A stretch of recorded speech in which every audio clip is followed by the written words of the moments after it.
Hi and welcome to the channel. Today we are going to analyze Ralph Lauren. First we'll find out the dividend score, and after that we'll check the valuation with the help of fast graphs.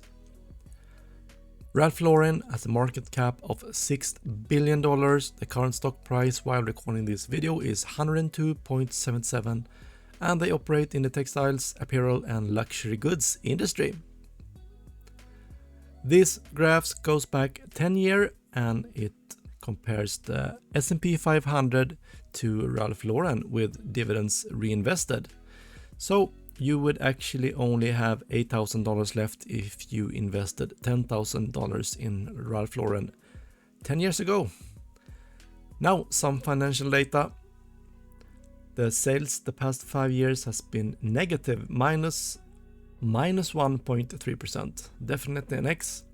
The earnings though, 54.2%, so that's a strong check mark. The analyst expects some weaker earnings in the next 5 coming years, 7.84. That's right under the threshold of 8%, but an X is an X. The return on capital isn't great either. The management could step this up. They're not that great of making money off money. Only 5.68%, and the debt is really high compared to their free cash flow last year, so would take them 41 years to pay it off with that cash. Now some yielding data. A nice dividend yield though at 2.9%, and they bought back a ton of shares last year, so the combined yield is actually over 10%.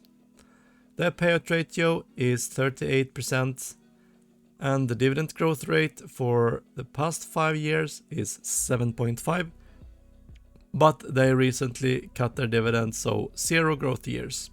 That makes up of a dividend score at 5 out of 10, so quite mediocre at the dividend scorecard here, but let's take a look at the valuation with the help of fast graphs.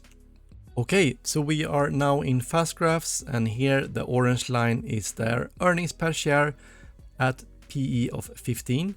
The white line is the dividend, and we can see that it's actually fluctuating a bit, not a very stable, consistent company raising their dividend every year, and they actually cut the dividend 2020, 2021, but recently they have been paying it again.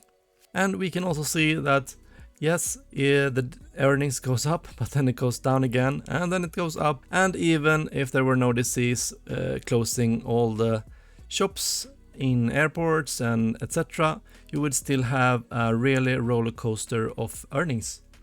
And it's not very impressive considering there is not that high growth either.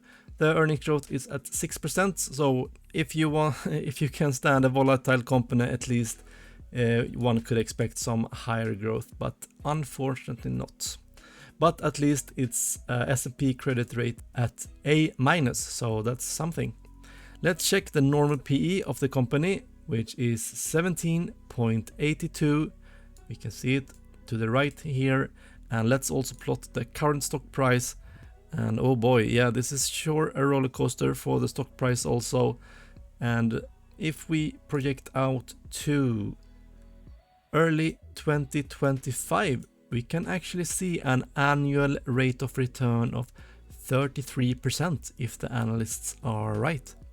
Let's check if they are usually right with the analyst scorecard, and here we can see that there are approximately 19 analysts covering the stock. And this line here, we can see if it differs too much from each other. They are missing the earnings estimates. And here on the pie chart we can see that analysts actually miss the earnings 42% of the time. So not very predictable from the analyst, unfortunately. Please like and subscribe, and also watch one of my latest videos where I go through my dividend portfolio and the dividends received. See you soon!